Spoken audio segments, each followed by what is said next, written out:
Hello my YouTube family, स्वागत है आप सभी का नूतन दीक्षित की रेमेडी चैनल में। आज की वीडियो में हम बात करेंगे वट सावित्री व्रत से जुड़ी सभी जानकारियों के बारे में।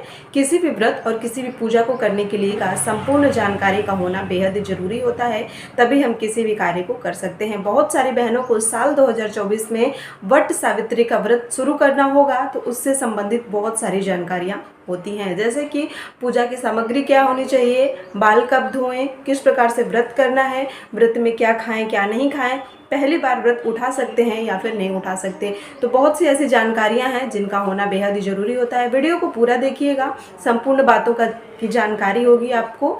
चैनल पर नया है तो चैनल को सब्सक्राइब करिएगा, वीडियो को लाइक और शेयर भी जरूर करिएगा। अगर आपके मन में वीडियो को लेकर कोई भी सवाल है तो आप नीचे कमेंट सेक्शन में हमसे पूछ सकते हैं। चलिए फटाफट से वीडियो को आगे बढ़ाते हैं। सबसे पहला सवाल कि जिन लोगों को पहली बार वट सावित्री का व्रत करना है वो इस बार व्रत कर सकते हैं कि नहीं कर सकते हैं। तो मेरे हिसाब से या फिर जहाँ पे मैं रहती हूँ यहाँ के आसपास के लोगों का कहना है कि इस बार जो है सूर्य अस्त होने की वजह से कोई भी शुभ कार्य नहीं किया जा सकता।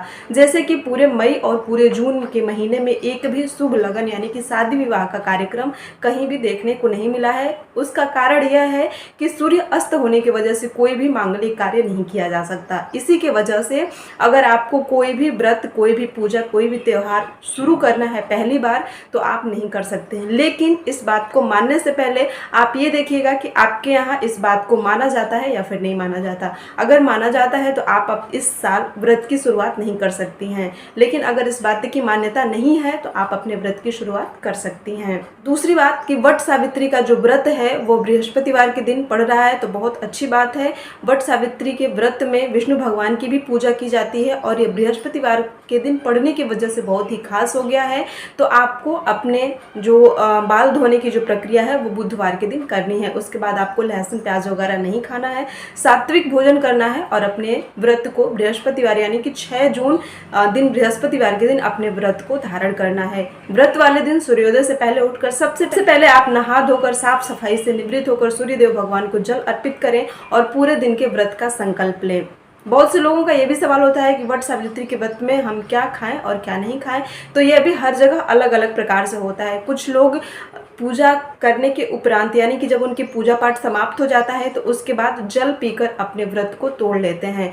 कुछ लोगों का मानना होता है कि जो व्रत होता है वो 24 घंटे का निर्जला व्रत होता है।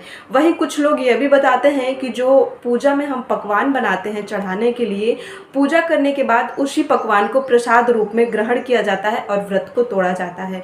तो हर जगह का अलग अलग नियम होता है। कहीं का नियम कोई ये नियम नहीं है कि इसी प्रकार से इस व्रत को किया जाता है। तो आप अपने यहाँ का नियम देखिएगा कि आपके यहाँ कैसे होता है। वट सावित्री के व्रत में बांस के पंखे की यानी कि हाथ वाले पंखे की सबसे ज़्यादा ज़रूरत होती है। मतलब कि मुख्य सामग्री में से एक सामग्री हाथ का पंखा भी होता है। अगर आपके पास बांस का पंखा नहीं मिल सकता है तो आप किसी भी जुगाड़ से पंखे की जगह पे कुछ भी रख सकती हैं, लेकिन रखना जरूरी होता है। वट सावित्री के व्रत में अंकुरित चने को प्रसाद के रूप में रखा जाता है। तो 2 दिन पहले चना भिगा दें, उसके बाद उसको किसी रुमाल में या किसी सूती कपड़े में बांध के रख देंगे तो वो अंकुरित हो जाएगा। ध्यान रहे कि फ्रिज में ना रखें।